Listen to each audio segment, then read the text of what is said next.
أعوذ بالله من الشيطان الرجيم. بسم الله الرحمن الرحيم. الحمد لله رب العالمين، والصلاة والسلام على رسول الله مولانا محمد مصطفى وعلى آل صحبه وسلم. مدد يا الله، مدد يا رسول الله، مدد يا إبلي الله. أما بعد, ceci étant dit. Alors, on est dans la suite de ce cours sur tout ce qui est l'aspect culturel général euh, de, euh, de la civilisation musulmane, mais plus précisément, on va voir l'aspect scientifique, culturel, artistique de la civilisation musulmane, l'art, etc. Tout ce qui a trait un petit peu à l'élévation un petit peu artistique, culturelle, scientifique, philosophique dans la civilisation musulmane. Bien sûr, c'est d'un point de vue historique. Bien sûr, c'est toujours d'un point de vue historique. Et donc là, on va voir le rôle de l'enseignement et on va faire une petite série sur comment était organisé l'enseignement, comment est-ce que, pourquoi est-ce que, euh,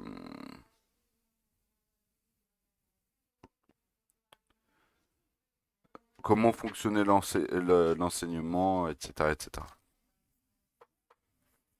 Donc du 1er au 5e siècle de l'Hégire, l'enseignement a joué un rôle clé dans l'extension et le renseignement de la langue arabe. Sa récupération par le pouvoir et son officialisation à partir du 5e siècle de l'Hégire se sont accompagnées d'une régression de l'utilisation de la arabia. Deux périodes distinctes situent donc le rôle de l'enseignement par rapport au développement ou à la régression de la langue arabe.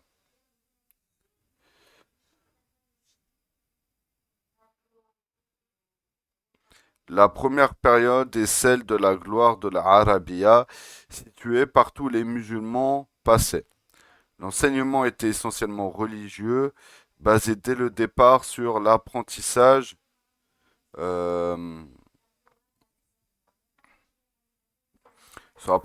du Coran, ce livre sacré dont la langue est l'arabe. La Arabia est la porte par laquelle on accédait à l'islam. Son extension et son enracinement se faisaient parallèlement à ceux de la religion. Souple, raffinée, attrayante, elle n'eut pas de mal à se répandre chez les peuples non arabes, qui à leur tour l'enrichissent par des apports nouveaux. Très vite, elle concurrença puis supplanta les autres langues originelles. En Syrie, elle remplaça rapidement l'araméen, la langue qui lui était d'ailleurs apparentée. Euh,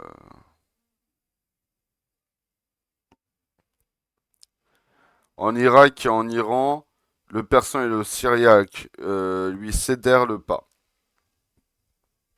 En moins d'un siècle d'occupation, l'Égypte avait adopté l'arabe.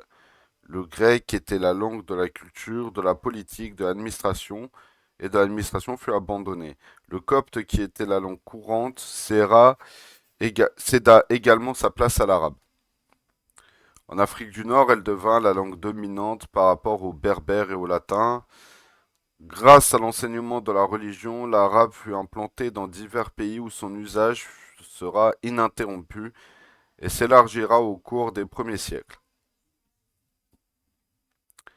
Euh, Grâce aussi à cet enseignement, l'arabe devint très vite la langue de la culture, de la politique et de l'administration. Les populations des territoires conquis s'adaptèrent à l'outil linguistique utilisé par les nouveaux maîtres. Les esclaves affranchis et islamisés, al-Mawali, al-Mawali s'entraînèrent à l'arabe et donnèrent une extraordinaire impulsion à l'art arabia. Euh, En fait, c'est les chrétiens d'Égypte, mais en fait, à la base, c'était un peuple spécifique, en fait, les Coptes.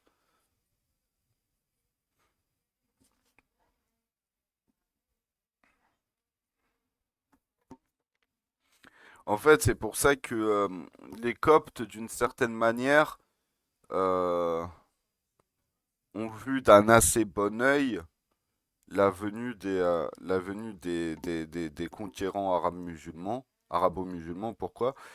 Parce qu'en fait, culturellement parlant, les Coptes n'étaient pas des Grecs, n'étaient pas byzantins. Et, et le fait que, et le fait que les, les Arabes, et du coup, du fait que c'était les Grecs byzantins qui tenaient le pouvoir en fait en Égypte à ce moment-là, bah, les Byzantins n'avaient pas forcément le meilleur des comportements et le meilleur d'une certaine manière, euh, voilà, le meilleur des comportements et de la gestion et de l'ouverture d'esprit vis-à-vis des Coptes. Du coup, quand les conquérants arabes sont venus, que les Coptes voyaient qu'ils étaient un peu mieux traités, que les conquérants arabo-musulmans respectaient un peu plus leurs croyances, leurs pratiques, etc., que les Byzantins, forcément, euh, ça leur a fait plaisir. Mais en fait, les Égyptiens actuels descendent des Coptes. Euh, je veux pas m'avancer. Vraiment, je veux pas m'avancer. Mais en tout cas, ce qui est sûr, c'est que les Coptes actuels descendent des Coptes anciens. Maintenant, parmi les musulmans qu'il y a en Égypte aujourd'hui, est-ce que la majorité descendent des Coptes? Je sais pas, à la Warlem.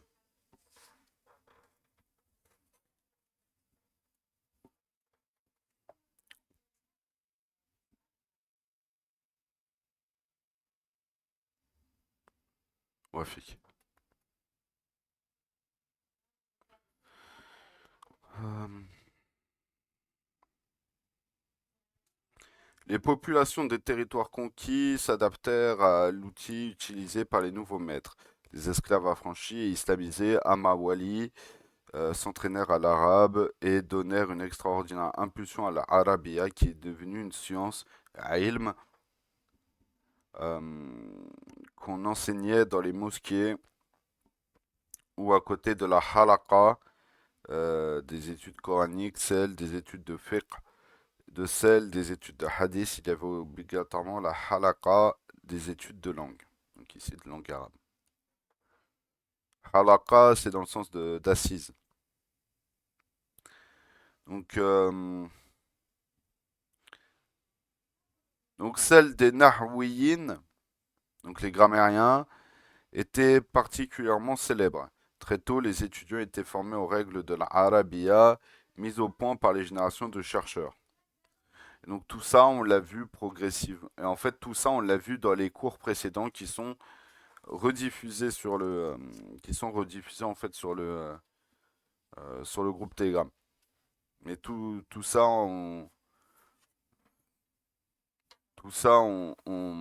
l'évolution historique de la langue arabe, etc., etc., et des sciences de la langue arabe, on l'a vu ça dans les cours précédents. Euh,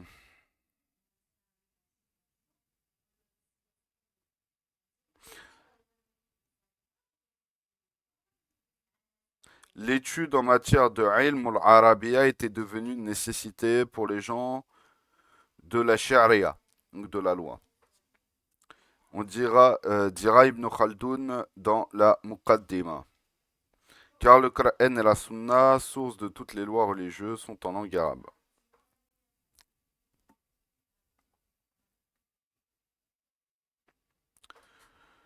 Les branches des études du ilm al-arabiya sont la grammaire, la lexicographie, la syntaxe, la stylistique et la littérature. Les étudiants disposaient de nombreux traités de grammaire, de, de nombreux traités. La grammaire tenait dans leur formation une place de choix. Les méthodes pédagogiques différaient selon l'école choisie par l'enseignant. Tout comme il y a différentes méthodes de fiqh et donc qui a amené à quatre mazaïb, qui a amené quatre mazaïb aujourd'hui. Euh, il y a euh, il y a plusieurs écoles en fait de méthodes dans la langue arabe qui ont eu différentes différentes méthodologies. Par exemple, l'école de Basra ou l'école de Basra en Irak utilisait beaucoup le qaïs dans les questions d'analyse de la langue arabe et d'organisation de la langue arabe. Eux, ils utilisaient beaucoup le qaïs. Et, euh, et par contre, celle de Koufa se limitait à ce qui était utilisé par les Arabes, en fait. Eux, ils se limitaient uniquement, ils étaient plus littéralistes, entre guillemets. Ils étaient plus littéralistes, entre guillemets. Et voilà. Donc, d'un autre côté, l'enseignant était libre de choisir son programme et ne subissait aucune contrainte de la part d'une quelconque autorité. Il était volontaire et ne percevait généralement pas de salaire.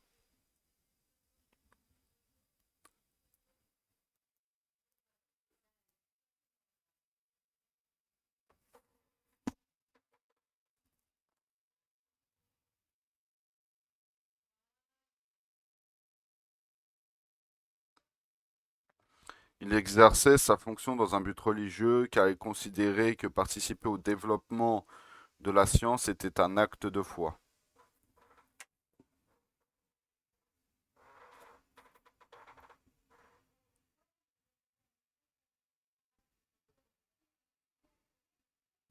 Donc d'ailleurs, la période de gloire de l'Arabia, comme celle d'ailleurs des autres sciences, correspond à celle où l'enseignement était libre et ne dépendait d'aucun pouvoir.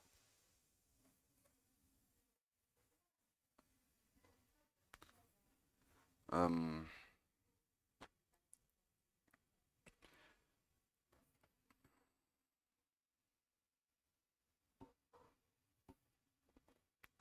euh,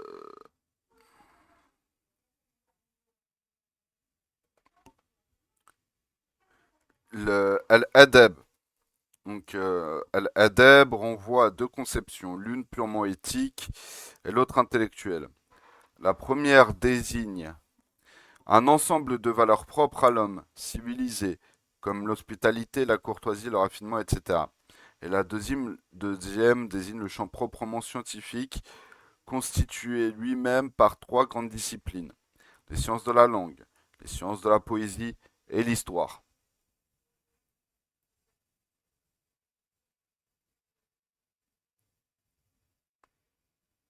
Euh, L'adab est un concept clé à l'époque classique musulmane.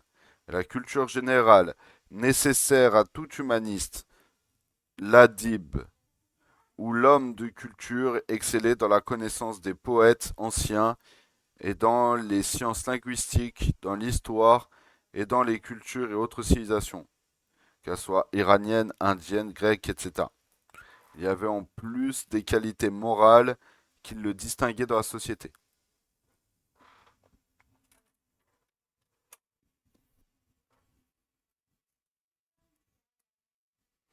Donc l'adab qui désignait dans l'enseignement les études linguistiques et littéraires, et pas que, a connu son âge d'or à partir du IIIe siècle de l'Égypte. En langue, c'est la grammaire, Nahu, et la lexicographie, Lura, la morphologie, Tasrif, qui sont enseignés à tous les niveaux, dans les mosquées, dans les bibliothèques, comme chez les privés.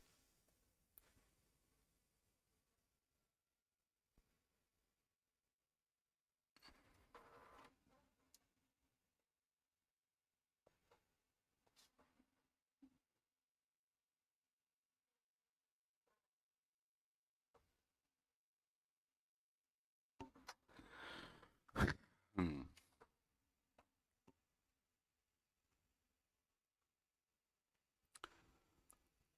ne pouvait accéder à aucune science sans la connaissance de ces sciences de la langue. En poésie, il était nécessaire de connaître les poètes anciens. On enseignait la métrique, arud, la versification, kawafi, la poétique, sina'atasya. L'histoire qui fait partie de l'adeb, dans la mesure où c'est la principale discipline de la prose arabe, était également enseignée, surtout comme science annexe aux sciences religieuses. Toutes ces dernières disciplines euh, n'étaient pas souvent enseignées de manière indépendante, à part la grammaire qui a très tôt bénéficié de harakat spécifiques dans les mosquées. La poésie était par exemple utilisée comme instrument de la langue, servant à comprendre ainsi le Coran et le Hadith. En fait, si vous regardez des koutoubs traditionnels, que ce soit en droit, en aqidah, en, en hadith, en fait, souvent, etc., etc. En fait, souvent, les livres de droit traditionnels euh, étaient orientés sous la forme de poèmes. Beaucoup de livres pour faire comprendre des notions scientifiques étaient orientés sous forme de poèmes. C'était traditionnel en fait chez les Arabes. Vous prenez par exemple euh, chez le livre de base chez les Malikis. Euh, euh, euh, euh, euh, euh, euh,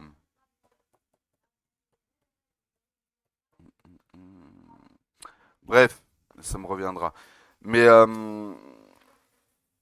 mais ça m'énerve parce que c'est vraiment le livre de base.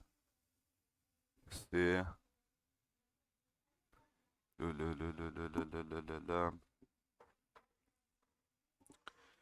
Euh, c'est le non pas Khalil. Enfin bref. Et en gros, beaucoup de livres en fait justement qui étaient à destination des enfants ou de l'enseignement du cursus de base de telle école, de tel madhab, de tel madhab, de tel euh,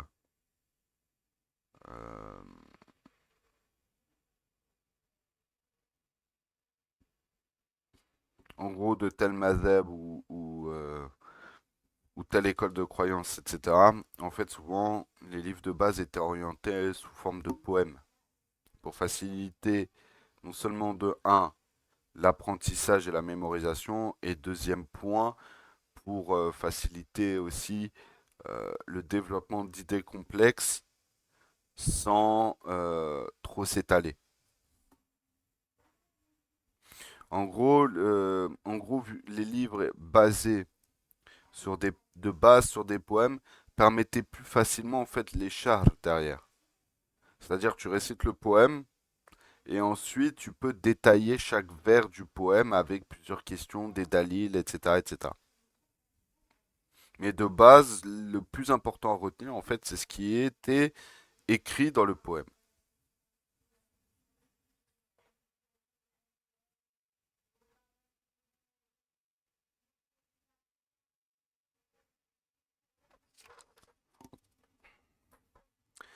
Avec les bouleversements politiques qu'a connu le monde musulman dû à la chute des Abbassides et à la désagrégation de leur empire, une nouvelle vie a commencé pour la Arabia et Al-Adab.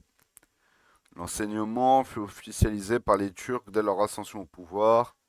La sauvegarde de la langue arabe n'intéressait plus les autorités seldjoukides entre le 5e et le 7e siècle et le 10e et le 11e et le 13e siècle.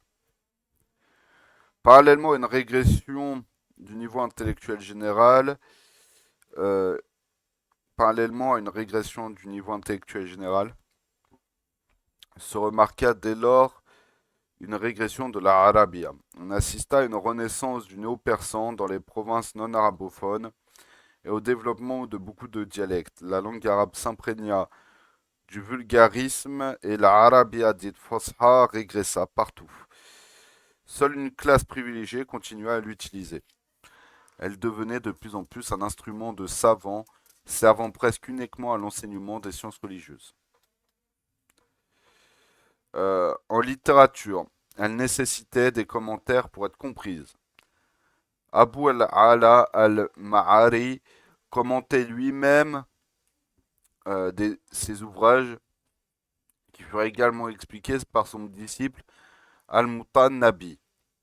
Un ouvrage comme Al-Maqamat, donc les séances d'Al-Hariri, ne pouvait être apprécié que par une petite élite.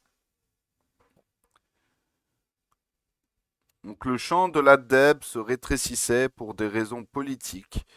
Des bibliothèques furent fermées, comme ce fut le cas de la bibliothèque de Dar al-Hikmah du Caire, qui était liée à la propagande chiite et qui disparut sous Salahuddin al-Ayyubi, rahmatullah alayhi, avec la disparition des Fatimides. Ou incendié, comme ce fut le cas du Darul Ilm, euh,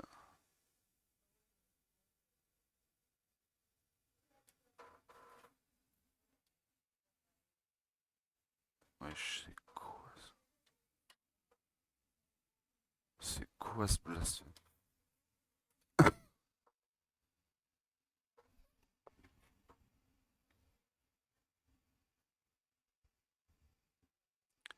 Le champ de l'adeb se rétrécissait pour des Kénins, donc ça on l'a vu, comme ce fut le cas de Darul Ilm à Bagdad, qui fut fondé en 991, qui rassemblait plus de 10 000 volumes où le grammairien Abu Ahmed Abd al-Salam avait exercé la fonction de conservateur. Elle fut incendiée lors de l'arrivée des Seljukides à Bagdad en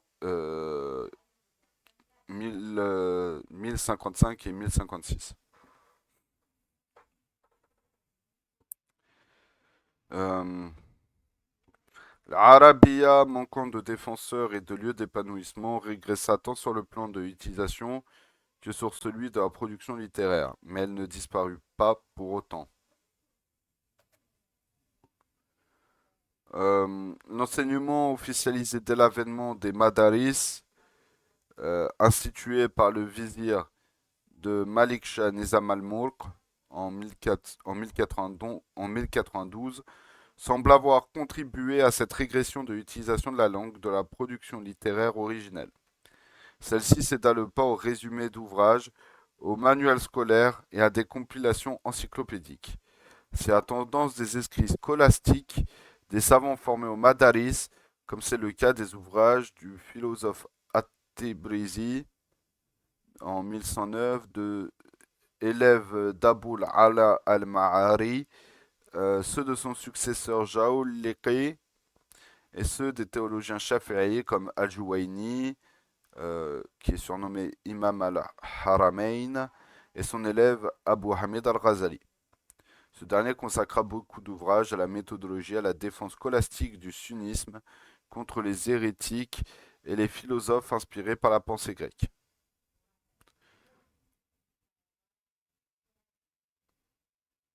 Donc l'officialisation de l'enseignement est venue avec le triomphe du sunnisme sur le chiisme.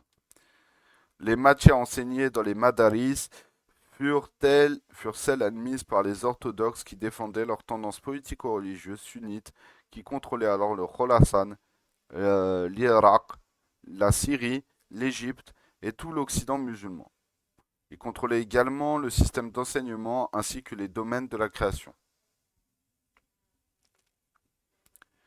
Donc toute bid'a ou innovation était condamnée comme étant blâmable. La pensée fut uniformisée et il n'y avait plus de place aux influences grecques dont la philosophie avait auparavant donné un élan à toutes les disciplines. Celle-ci fut sévèrement attaquée, notamment par Hujjatul Islam, donc la preuve de l'islam, qui est Abu Hamid al-Ghazali, euh, dans son livre Tahafutul Falasifa. dans lequel il répondra plus tard Ibn Rushd, donc le petit-fils, dans un autre livre, Tahafutul Tahafut. Donc, l'incohérence de l'incohérence. Parce que oui, Tahafut al-Falasifa, c'est le fameux livre, l'incohérence des philosophes. Donc, qui n'eut pas l'écho recherché par son auteur. Dans l'ensemble, la pensée musulmane demeura sous l'influence des sunnis. Al-Adab, qui a bénéficié dans les débuts des universités ou des madaris des nizamiyeh, de chaires spécifiques occupées par d'éminents savants spécialisés dans les études linguistiques et littéraires, comme At-Tibrizi, Afasihi, Al-Jawaliqi, Al-Jarja Al-Shajari, Ibn Al-Anbari et Ibn al-Dahban, a perdu peu à peu son prestige. C'est le professeur de fiqh qui était généralement chargé de l'enseigner. C'est-à-dire plutôt que d'avoir une assise spécifique de Edeb au niveau de la langue arabe et de Edeb, etc. Euh, Maintenant, en fait, le Edeb est transmis et enseigné par l'enseignant dans le droit. Et c'est là où, petit à petit, même dans les livres de droit, on va commencer à trouver des chapitres spécifiques aux questions de Edeb.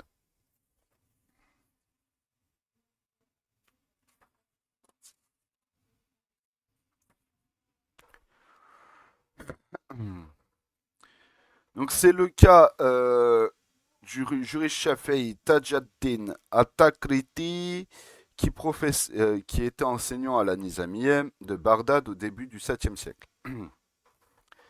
L'adab et ses matières furent peu à peu délaissés et cet abandon correspondait à une véritable carence intellectuelle dans les madaris, qui continuaient à enseigner essentiellement le droit musulman et le hadith. Les ressources financières s'étaient limitées et les waqf, c'est-à-dire un waqf, c'est un... Là, ils ont traduit par don pieux. En fait, c'est plus complexe que ça. En fait, si tu vas acheter un terrain ou un terrain, un bâtiment, etc., que tu vas laisser que tu vas laisser en fait en, en usufruit pour la communauté musulmane, en fait. Et donc ce terrain est déductible d'impôts, etc., etc., ou ce bâtiment est déductible d'impôts, c'est-à-dire que tu ne payes pas d'impôts dessus, mais tu laisses en fait ce don-là, ce terrain, ce bâtiment, etc., pour l'usufruit de la communauté. Généralement, les waqf étaient souvent utilisés pour euh, l'enseignement, ouvrir des madrasas, etc., etc., ou des zawiyas et tout.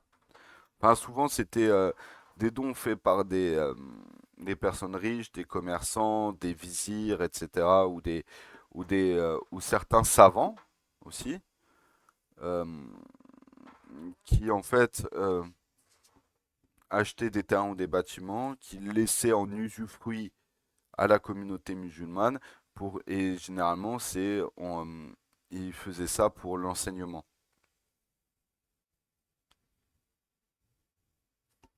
L'enseignement, l'éducation, qu'elle soit intellectuelle, religieuse, théologique, spirituelle, etc.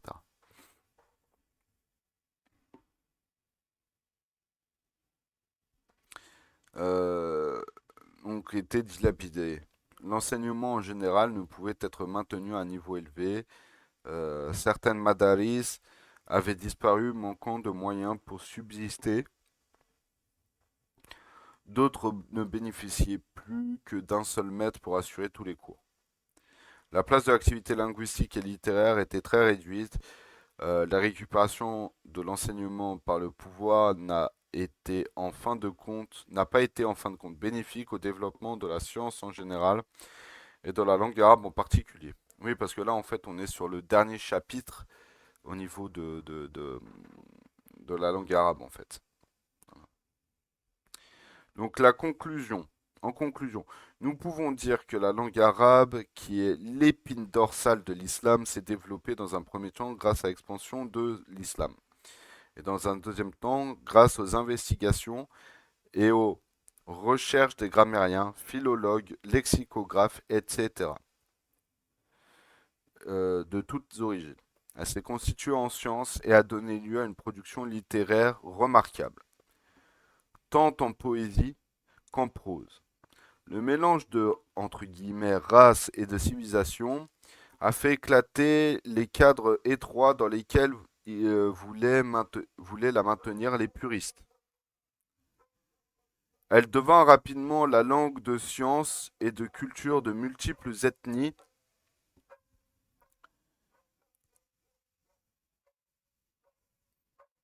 dont la désignation d'arabe provenait uniquement de leur utilisation de la arabia, donc de la langue arabe. Euh, est arabe en effet celui qui écrit et parle la langue arabe. Aucune considération raciale ou nationale n'est prise en compte lorsqu'on désigne les peuples arabes. Seul l'élément linguistique est retenu. C'est ainsi que des Turcs, des Égyptiens, des Irakiens, des Persans, des Araméens sont dits arabes, par la seule magie de l'utilisation de la langue arabe. Ils ont joué un rôle, ils ont joué autant sinon plus que les Arabes de souche un rôle prépondérant dans le développement de cette langue. En témoigne la production littéraire originale et importante dont ils sont les auteurs. L'enseignement, de son côté, a joué un rôle primordial sur un double plan. Celui d'abord de l'expansion de l'Arabia et ensuite celui de son affaiblissement lorsque la politique se mêla de la transmission du savoir. Les madaris, institutions, somme toute à caractère politique, ont joué à un certain moment un rôle néfaste pour la langue arabe et pour les connaissances en général dans leur développement à cause justement de leurs implications idéologiques. Wa alaykoum salam. Bah écoute, euh, voilà, c'est l'heure d'un cours en fait. Voilà. Euh,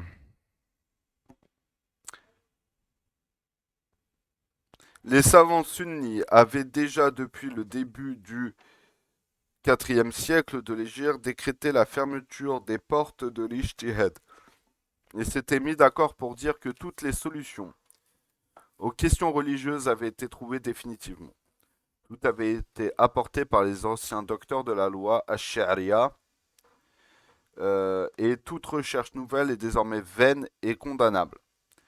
Toutes les productions postérieures devaient se limiter à l'interprétation et aux commentaires de ceux qui avaient déjà été établis.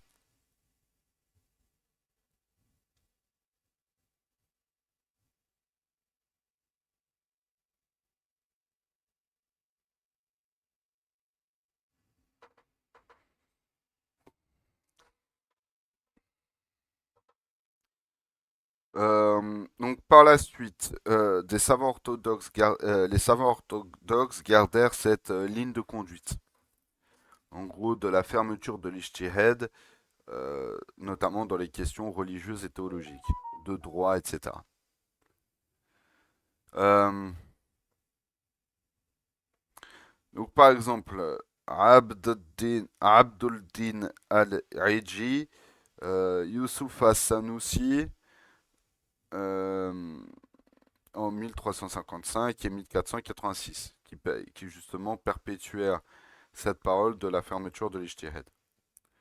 Nous pouvons trouver cependant une exception et une réaction vigoureuse à cette tendance de la fermeture de l'Ijtihad chez le Hanbali ibn Taymiyyah et son élève ibn al-Qayyim al-Jawziyah, qui eux justement ont dit que non, l'Ijtihad, la porte de l'Ijtihad, wa alaykoum salam, la porte de l'Ijtihad n'est pas fermée, mais au contraire qu'elle doit se renouveler, etc.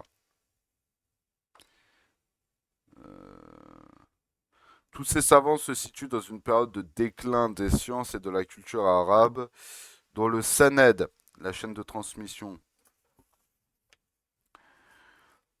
du savoir et de l'enseignement, comme facteur de développement de la civilisation, est sur le point d'être interrompu, dit le célèbre savant maghrébin Ibn Khaldoun. Kada an kada yanqatia, euh, affirme-t-il quant à la chaîne de transmetteurs. Donc il va y avoir une coupure, un kada dans la transmission.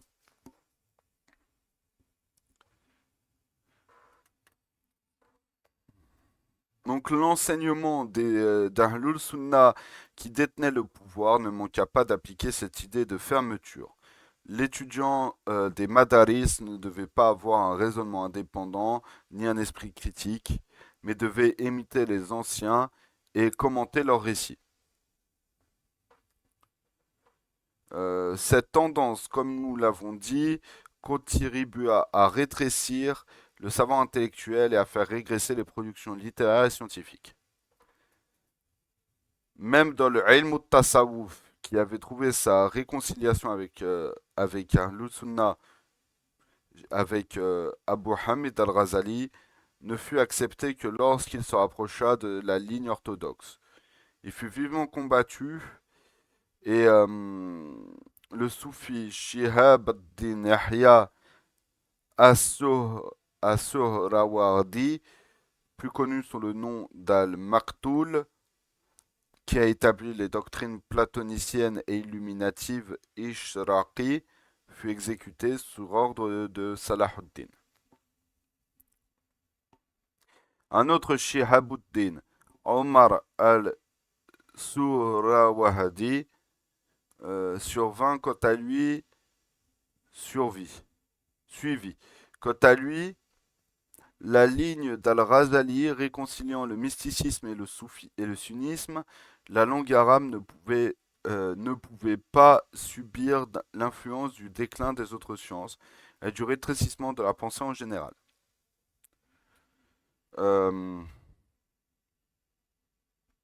L'officialisation de l'enseignement a sa large part dans cette décadence. L'enseignement aux mains du pouvoir desservit la langue arabe et limita les recherches scientifiques en général. C'est là le début du déclin de la civilisation arabe et les causes qui sont liées avant tout à un facteur endogène seront aggravées par un facteur exogène. L'invasion mongole dont la barbarie destructive marquera les siècles postérieurs.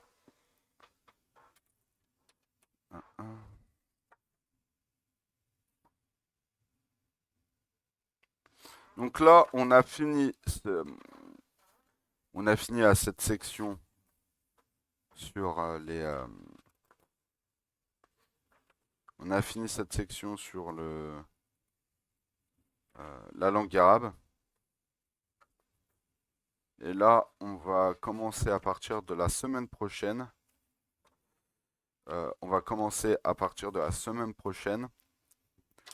L'enseignement de la civilisation arabo-musulmane. Et après, je pense qu'on verra autre chose, Inch'Allah. Toujours lié à la culture, l'art, les sciences, etc. Tout ce qui a trait à l'aspect culturel et scientifique. Je ne peux pas préciser culture et sciences parce qu'en fait, le texte c'est trop gros. Donc voilà. Mais en gros, quand je dis culture, c'est culture et sciences. Voilà. On va juste, avant de prendre notre temps d'échange et de questions-réponses, je vais juste dire l'introduction au chapitre de l'enseignement et, et après, on pourra passer au temps questions-réponses, Inch'Allah. Alors, notre présente réflexion repose sur la relation entre deux axes, celui de la culture et celui de l'enseignement. Ce dernier est un outil indispensable pour la transmission de la culture sans laquelle il ne peut lui-même fonctionner. Pour analyser leur rapport, nous prendrons l'exemple de la civilisation arabo-musulmane où les deux éléments ont interféré constamment pour participer de concert à son développement.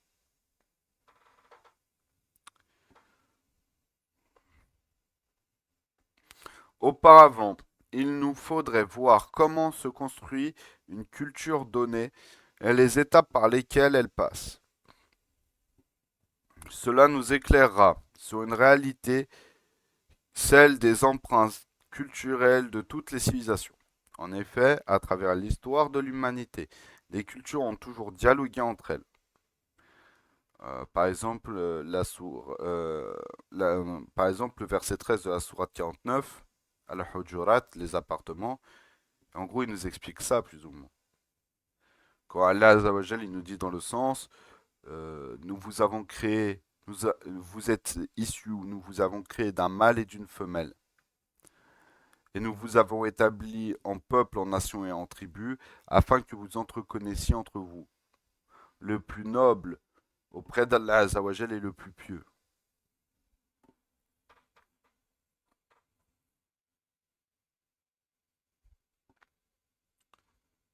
Elles se sont nourries les unes des autres, et cela même en temps de conflit et de guerre.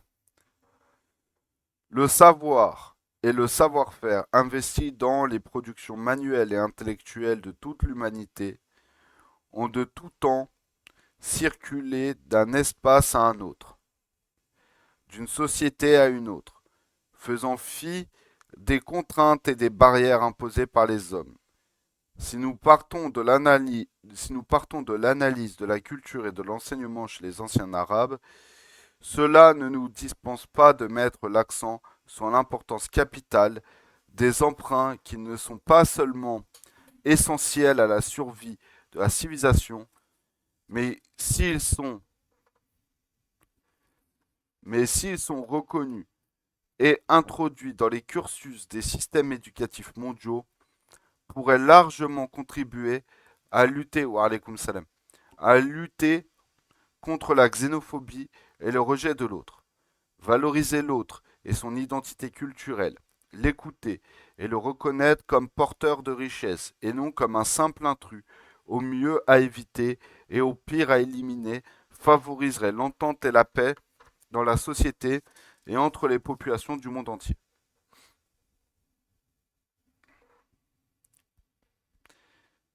La pensée a des ailes que nul ne peut couper, dit le refrain d'une chanson du film célèbre du célèbre cinéaste égyptien Youssef Chahine, Le Destin, qui a voulu démontrer que les échanges entre les cultures produisent la tolérance et l'emportent sur l'enfermement, le rejet de l'autre et la violence. L'eau stagnante d'une mare ne donne pas envie d'y boire. Mieux vaut passer son chemin si l'on veut éviter le pire en y buvant. L'entre-soi est nocif à la survie de l'humain. De nos jours, les échanges entre les peuples de toutes sortes de produits culturels et d'autres sont devenus plus courants que par le passé. Leur circulation est facilitée par le développement de la technologie, des nouveaux moyens de communication et d'information qu'on appelle la mondialisation, qui elle pose cependant problème, car elle veut souvent inscrire dans les marchés seulement économiques au détriment des éléments culturels eux-mêmes. Or, ces derniers sont la base du véritable dialogue et l'élément fondamental propice à la compréhension et à l'entente entre les populations mondiales.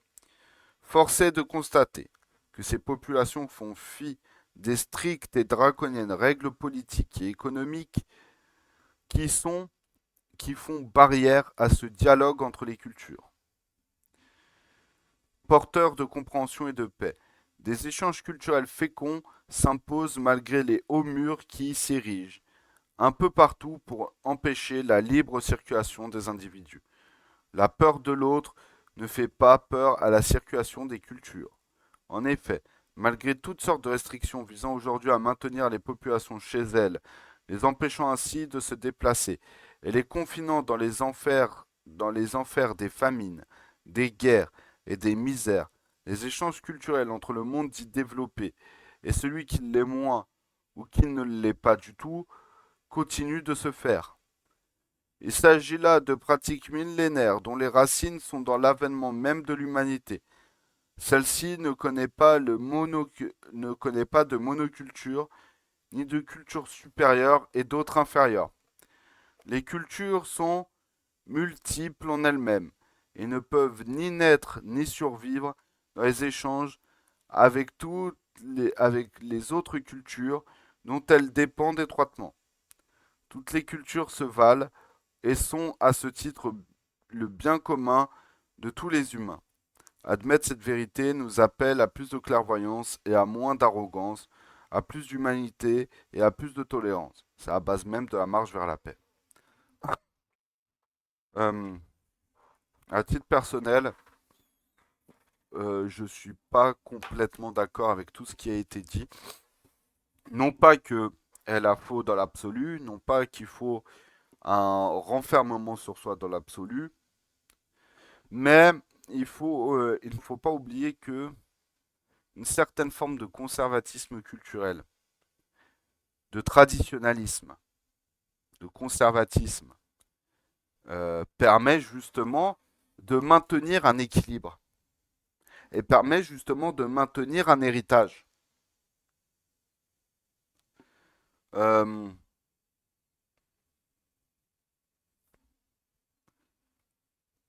pour, pour connaître l'autre, il faut déjà se connaître soi-même. Et pour se connaître soi-même, il faut savoir d'où on vient. Si on occulte l'héritage que nous ont laissé nos anciens, notre héritage éducationnel, notre héritage culturel intrinsèque, etc., forcément, cela n'amènera pas forcément, certes, à une certaine forme d'ouverture d'esprit, de sympathie, etc., mais le fait de vouloir euh, trop s'ouvrir, bien sûr, trop se fermer est problématique. Trop se fermer est problématique. Exactement, il a raison. D'abord, on s'enracine, qui on est, d'où on vient, l'héritage que l'on porte.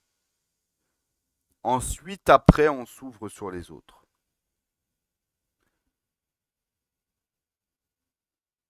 Maintenant, il y a aussi un problème aujourd'hui, c'est un problème d'ordre euh, lié à ce qu'on pourrait appeler la mondialisation, comme elle l'a dit, mais ce n'est pas uniquement d'un point de vue économique, c'est aussi d'un point de vue social, culturel et civilisationnel. La mondialisation aujourd'hui, comme, euh, comme le veulent beaucoup, veut transformer les États et les nations en banques, en hôtels et en aéroports et en marchés. Le problème est celui-ci. À force justement d'avoir appelé à la mondialisation, à l'internationalisme, à cet ultralibéralisme dans les mœurs, dans l'économie, dans, euh, dans les mœurs, dans l'économie, dans tout ce que vous voulez, en fait, progressivement, a rabaissé l'importance traditionnelle et civilisationnelle chez beaucoup. Le problème, c'est qu'en face, beaucoup de personnes qui sont loin, par exemple, d'être des vrais conservateurs, des vrais traditionalistes, wa alaykoum salam, veulent s'accaparer et récupérer justement un peu cette image et cette vision du conservatisme, du traditionnalisme, etc. Et ce problème, c'est que ces gens-là, qui justement viennent de milieux euh, culturels métissés, qui n'ont pas forcément d'ancrage et d'héritage traditionnel, qui se revendiquent d'un conservatisme, n'ont aucune compréhension, ne serait-ce que d'un pouce. Voilà, si on prend l'expression métrique, euh, beaucoup qui pensent avoir cet héritage traditionnaliste et conservateur, en fait, au final, ne cachent leur racisme, ne cachent leur racisme et leur volonté de rabaissement de l'autre derrière un soi-disant conservatisme endogamie. Je dis bien certain. Ce qu'il faut comprendre, c'est que le conservatisme, le fait de vouloir conserver un héritage qui nous a été transmis, qui a été porté, ne serait-ce que juste la langue, par exemple l'arabe, si on revient à nos cours.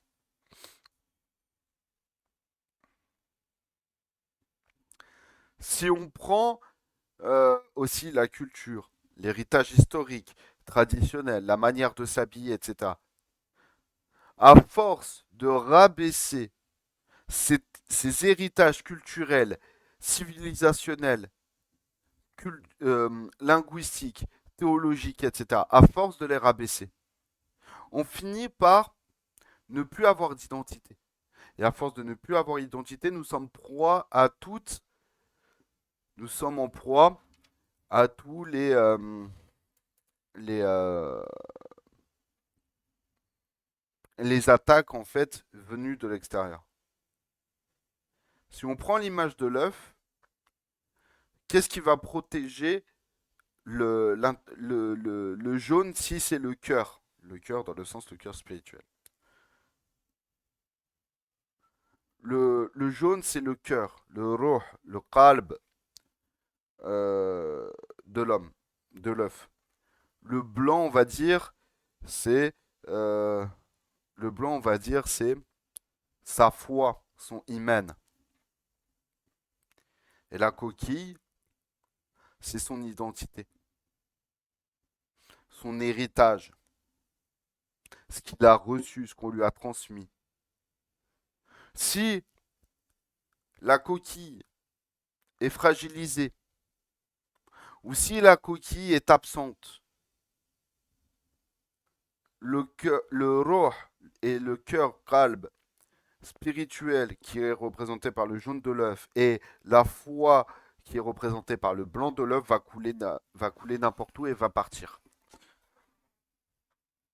L'ancrage de qui on est et d'où on vient, c'est ça qui va te permettre de maintenir et de protéger ta foi et ton roh, ton cœur. Comme comme il est dit dans un hadith du prophète Mohammed alayhi salatu wassalam, euh, aimer sa nation, aimer sa nation, aimer son peuple fait partie de la foi. Et ça ne va pas à l'encontre justement ça ne va pas à l'encontre de la asabia. Ça ne va pas à l'encontre de la critique des fois de la asabia mal placée que peuvent avoir certains. Enfin bref. On va se prendre 5-10 minutes de questions, Inch'Allah. Et après, on va s'arrêter là. Et s'il n'y a pas de questions, bon, on s'arrête là maintenant.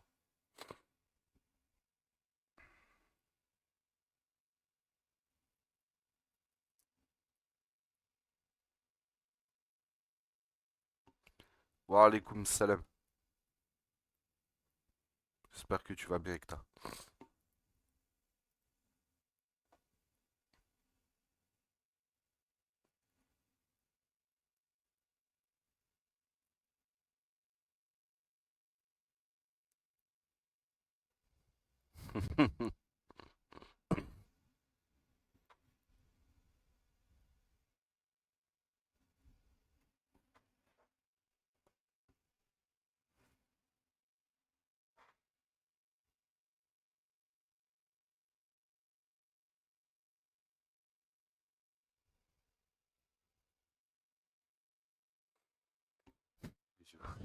Vous êtes des malades. Bon, s'il n'y a pas de questions, Inch'Allah, on va s'arrêter là.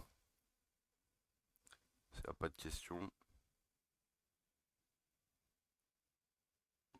Ok.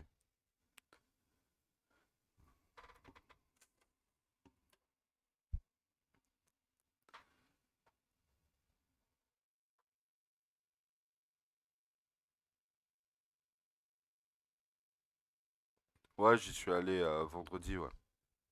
J'y suis allé vendredi.